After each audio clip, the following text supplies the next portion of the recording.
Salut les amis, c'est PKLN, j'espère que vous avez la forme. Aujourd'hui on va se faire une petite analyse nocturne du Bitcoin. Comme d'habitude, on va voir un petit peu où ça en est et ce que j'attends. Donc on a assisté à une belle baisse là et c'est plutôt une bonne nouvelle moi je trouve. Je vais vous expliquer pourquoi. Mais avant ça, si vous n'êtes pas encore abonné, je vous invite à le faire. Mettre un petit comme, un petit like pour soutenir mon taf, ça fait super plaisir. Et n'oublie pas d'activer la petite cloche pour ne pas rater les prochaines analyses. Allez, suis-moi, c'est parti.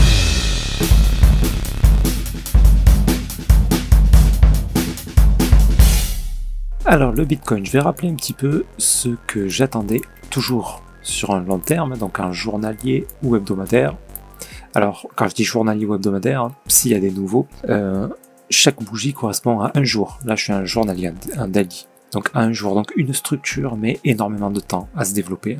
C'est-à-dire que cette structure-là, un journalier là, le running, il a mis à peu près un an à se développer. Apparemment il n'est pas encore fini là parce que ça traîne encore un petit peu. Voilà, si on a bien un running, jusqu'à preuve du contraire, je rappelle que si on casse ce bas-là, c'est plus un running, et là, on devra attendre sans doute un autre scénario. Pour l'instant, notre running n'est pas invalidé, donc le scénario que j'attends toujours, c'est celui-ci, c'est-à-dire un running, et donc pour une hausse jusqu'ici au minimum. Ok, donc c'est ce que j'attends. Donc maintenant, quand je dis j'attends ça, ça ne veut pas dire je mets tout mon argent maintenant, puisque ça va monter jusque là. Non, on attend des setups qui vont nous signaler, qui vont nous annoncer une hausse. Là, on avait dit potentiel plus petit running, donc dans une unité de temps 4 heures, donc plus petite, à condition de ne pas casser ce bas. Donc par là, on attendait des setups d'achat pour rentrer. Il n'y a pas eu de setup d'achat. On en avait eu un ici, un tout petit time frame. Moi, je l'ai pris, j'ai chopé là un petit pourcentage, c'était sympa, break-even, et puis je me suis fait éjecter un break-even. Donc bon, voilà, à chaque fois qu'il y aura un setup d'achat comme ça, je le tenterai pour essayer de choper donc ce gros move qu'on attend. Maintenant, si on n'a pas de setup d'achat qui descend, qui vient péter ce bas, ça sera différent. Voilà. En tout cas, cette baisse-là, si vous suivez ma chaîne depuis un petit moment, vous n'avez aucune surprise. On savait que c'était un des risques à cause de ça. Ce mouvement-là, c'est un setup de vente. D'accord ? Jusqu'à ce bas-là, minimum.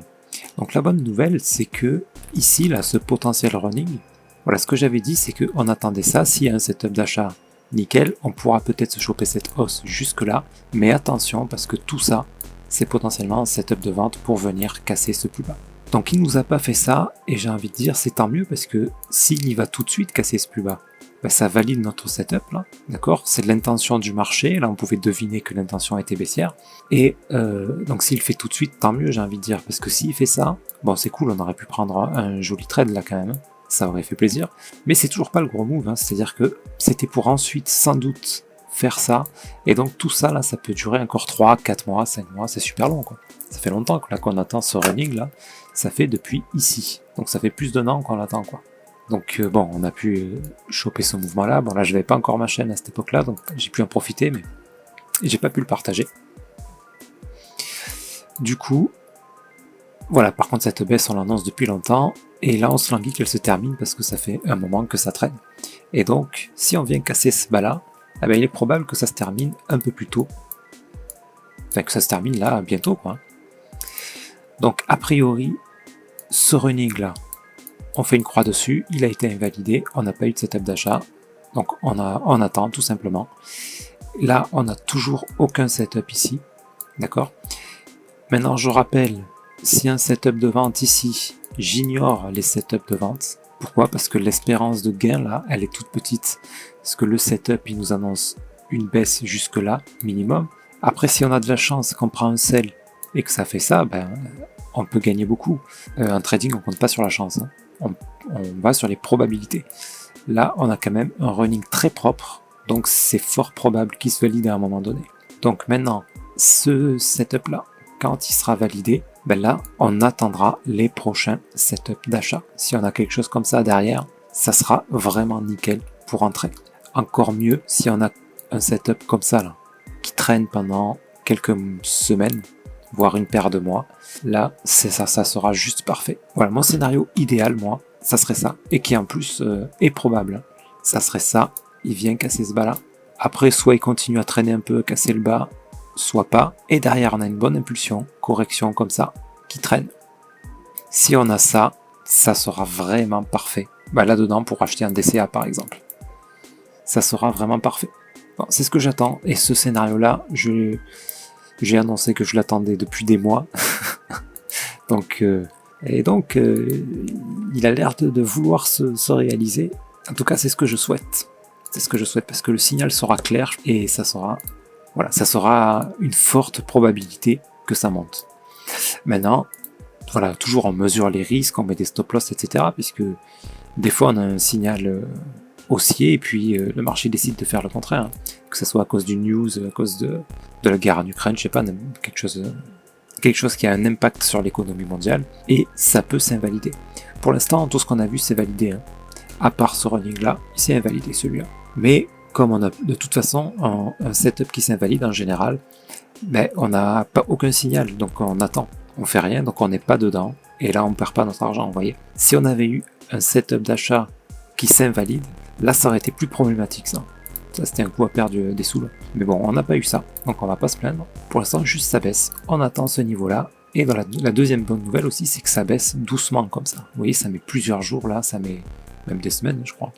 Ouais, ça fait un mois quoi, plus d'un mois. Donc ça met des semaines, ça traîne comme ça. Ça c'est bon ça. Voilà, c'est beaucoup mieux ça. Un mouvement qui s'essouffle comme ça qu'une grosse chute vertigineuse comme ça. Parce que là, si on avait eu ça, et c'est ce qui me faisait peur, hein, je vous avoue, dans ce setup-là, j'avais peur qu'on se retrouve avec une grosse chute comme ça qui vient casser ce bas. C'est pas arrivé, et là, comme ça va doucement, c'est fort probable qu'on vienne juste péter ce bas doucement pour traîner et un jour avoir un beau setup d'achat. Pour moi, c'est ça le plus probable, et c'est ça que je vais privilégier. C'est ce que je vais chercher et attendre. Okay. Maintenant, il faut pas forcer le destin, hein. Si ça se produit pas, n'allez pas acheter là alors qu'il n'y a aucun setup. Hein. Ok. Il faut toujours attendre une confirmation. C'est primordial.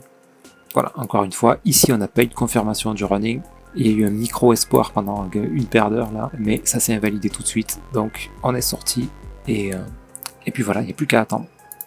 En plus petite unité de temps, je vais quand même jeter un œil au cas où il y a quelque chose que j'ai pas repéré. Mais je crois pas, il n'y a rien du tout là. Rien du tout, l'impulsion là, elle n'est pas assez importante pour qu'on ait un retournement. Là, on est encore sur de la baisse tranquille, quoi. La baisse tranquille. Ouais, ça peut monter comme ça, pour nous donner un running, monter encore un peu, traîner, pour après descendre, encore casser le plus bas, pour après remonter, ça peut faire ça. Ça peut traîner un bon moment. Maintenant, si vous voyez une big impulsion, boum, comme ça, qui viennent casser les derniers, plus haut de la dernière correction, avec une correction derrière, même si on n'a pas cassé le bas qu'on attend là, il faudra peut-être le tenter. Hein.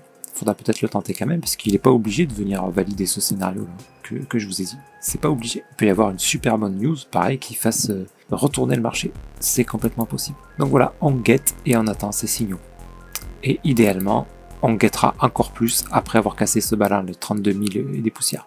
Ok les amis ? Bref, j'espère que vous avez compris un petit peu la logique de l'analyse. Et sur ce, prenez soin de vous et de votre portefeuille. Je vous souhaite une excellente nuit et je vous dis à très bientôt. C'était PKLN, merci.